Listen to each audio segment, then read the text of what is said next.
大家好，欢迎来到我们的频道《汪兔环游记》，我是老刘。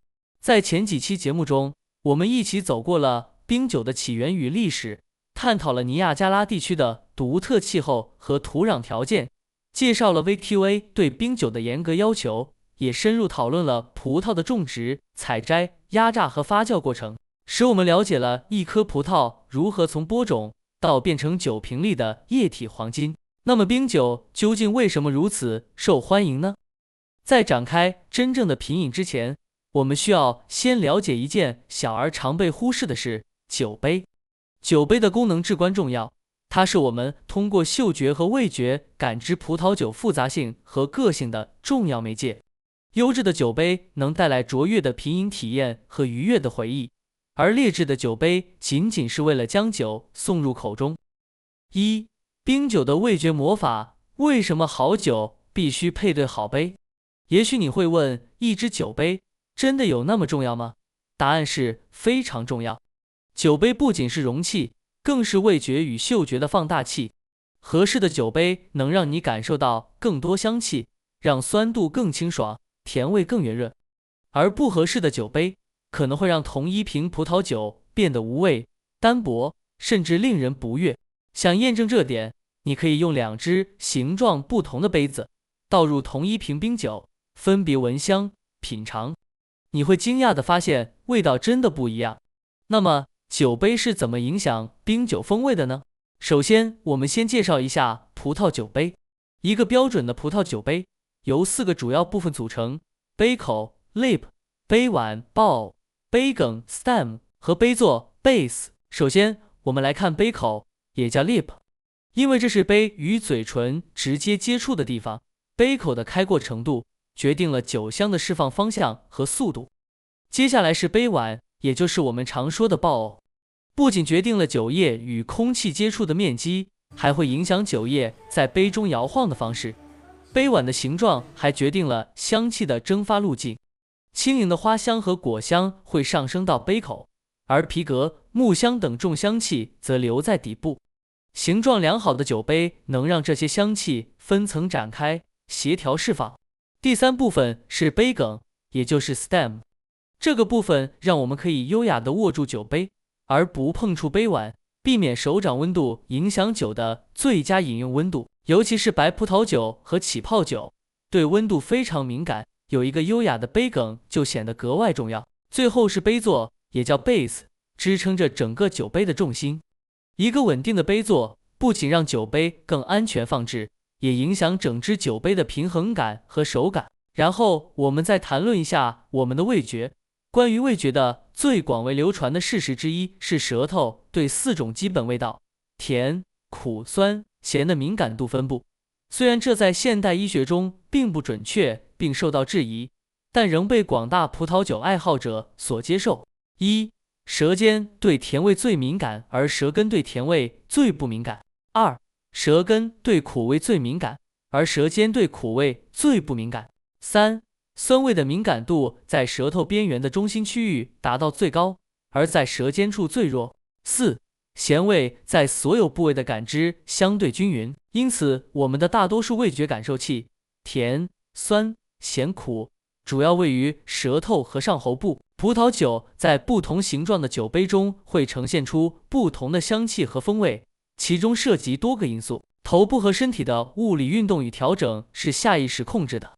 酒杯的形状会引导头部调整到合适的位置，使人可以顺利饮酒而不洒出。当葡萄酒进入口腔时，它会接触舌头和上颚的味觉感受器味蕾，从而产生甜、咸、酸或苦的味觉感受。与此同时，挥发性物质通过口腔和鼻腔上升，到达位于眼睛下方的嗅觉感受器。这些不同的嗅觉感受共同构成了食物的感官体验。换句话说，当我们吃东西、喝东西时，我们不仅在品尝，还在闻味道。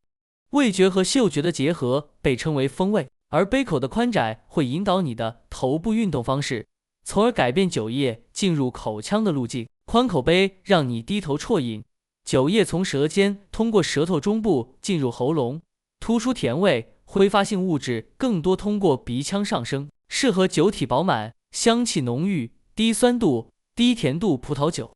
浓郁厚重的香气更多通过鼻腔感知，如赤霞珠、梅洛等红葡萄酒。窄口杯则让你仰头，酒液通过重力直接冲向舌中部和两侧，舌尖的甜感和舌两侧的酸感完美平衡，适合酒体轻盈、酸甜平衡的酒。香气不仅通过鼻腔，并且通过口腔到达位于眼睛下方的嗅觉感受器，适合香气复杂的葡萄酒，如冰酒和雷司令等白葡萄酒。下面我们给大家介绍一下国际主流的几种葡萄酒杯以及它们对应的主流葡萄酒。1. 勃艮第杯。勃艮第杯是一种非常常见的为黑皮诺、Pinot Noir、佳美、甘美等风格轻盈、高香气、高酸度的红葡萄酒而设计的杯型。它的最大特色就是大肚型，也叫气球型杯碗，其弧线近似球形的大杯肚有利于凝聚酒香。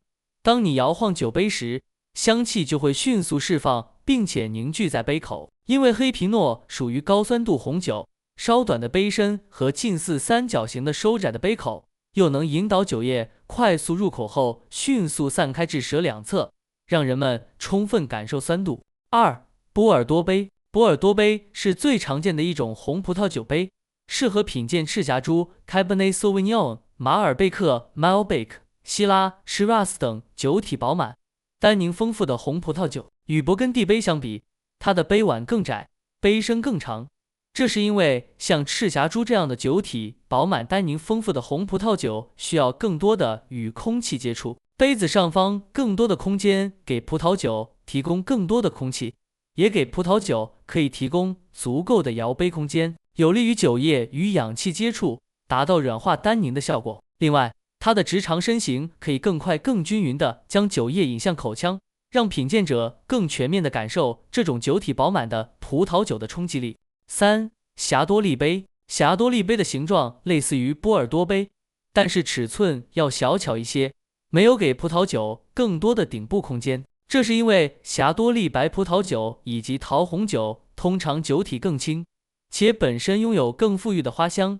更小的杯型有助于减少酒液与氧气的接触，并让花香留存得更久。同时，这种杯型也缩减了酒液与杯口的距离，可以让品鉴者更快闻到葡萄酒的香气。4. 波特杯。波特杯又叫甜酒杯，适用于各种甜葡萄酒，比如波特酒 Port、贵腐甜葡萄酒 Noble Rot、冰酒 Ice Wine 和甜型雪莉酒 Sherry 等。考虑到甜葡萄酒含糖量高，通常在餐后饮用，而且不会大量饮用的特点，甜酒杯都要比其他类型的酒杯小得多。想一想，在一个酒会上，如果有人用一个750毫升的酒杯给你倒了80毫升的冰酒，你一定会觉得很奇怪。波特杯杯口也比较窄，这更利于酒杯凝聚葡萄酒的香气。收口的设计更可以让饮酒者仰头，酒液通过重力直接冲向舌中部和两侧，让人直接感受到甜葡萄酒的糖分和酸度的平衡。5. 笛形杯。笛形杯是经典的起泡酒酒杯，它纤长且杯肚小，不仅看起来赏心悦目，还方便观赏气泡冉冉升起的过程，且能保持较为持久的起泡效果。总结一句话记忆法：大红用大肚，高酸用窄口，甜酒用小巧，香槟最好用笛形。我们前面介绍了波特杯适用于包括冰酒的各种甜葡萄酒，但在加拿大安大略酿酒师们的努力下，冰酒也有了自己的酒杯。1999年10月18日，世界著名的酒杯品牌 Riedel 与加拿大最著名的冰酒酒庄 Inniskilling 合作，开启了一场特殊的实验。他们邀请了冰酒先驱 Donald Zeraldo、酿酒大师 Carl Kaiser 以及 Riedel 家族的设计师 Georg Riedel，共同设计一款终极冰酒酒杯。2年后，这款专为冰酒设计的 Vinum Extreme 冰酒杯正式诞生。它的问世标志着冰酒从一种甜美的酒品走向了感官科学与审美的高度结合。人们当然可以使用传统甜酒波特杯来饮用冰酒，可是相对于波特酒、贵腐酒和雪莉葡萄酒，冰酒以其自身的香气和酸甜平衡的独特特点而闻名。为了突出这个特点， Vinum Extreme 冰酒杯相对于普通甜酒酒杯，具有以下几个专为冰酒设计的显著特点：一、尺寸略大，包括杯碗、高度和体积。冰酒虽为甜酒，但其香气极其复杂。Vinum Extreme 冰酒杯碗略大，这有助于将冰酒的香气迅速散发，而甜酒杯通常的收口的设计则将冰酒迅速散发的香气聚集起来，增强香味层次感，避免香气快速散失。最轻、最易挥发的香气通常是花香和果香，会上升到酒杯的杯口，中间层充满青绿色植物的气息以及泥土和矿物的成分。最重的香气通常是木质气息和酒精味，会留在酒杯的底部，而更大的体积便于酒液在杯中晃动。与旋转酒体更饱满的红葡萄酒达到软化单宁的效果不同，在酒杯中旋转冰酒可以润湿更大的表面积，从而增加蒸发量并增强香气的强度。二、略收口设计。前面我们介绍过，略收口设计可以控制酒液流向，引导品酒者仰头，酒液通过重力直接流入舌中前部，使舌尖的甜感和舌两侧的酸感完美平衡，让香气同时从鼻腔和口腔进入嗅觉系统。三、轻薄水晶材质。Riedel 采用高品质的机器吹制水晶玻璃，使杯壁极薄，杯口精准切割，给人带来更敏锐的触感，不干扰口腔对酒体细腻度的感知。轻薄的水晶材质也提升了酒杯的视觉品质。希望今天的节目能够帮助大家以后无论喝各种葡萄酒还是喝冰酒，都可以根据自己的口味和不同葡萄酒的特性，更加从容自信地选择出适合自己的葡萄酒杯，也能够让这个美酒的传送工具更好地给我们展现一杯酒的全部魅力。下一期节目，我们将带大家开怀畅饮，去真正品尝冰酒的美味，还要开启一场美食之旅，了解冰酒如何更好地与不同的食物搭配。如果你喜欢我们的节目，请订阅、点赞、评论，感谢你的支持，我们下期再见。拜拜。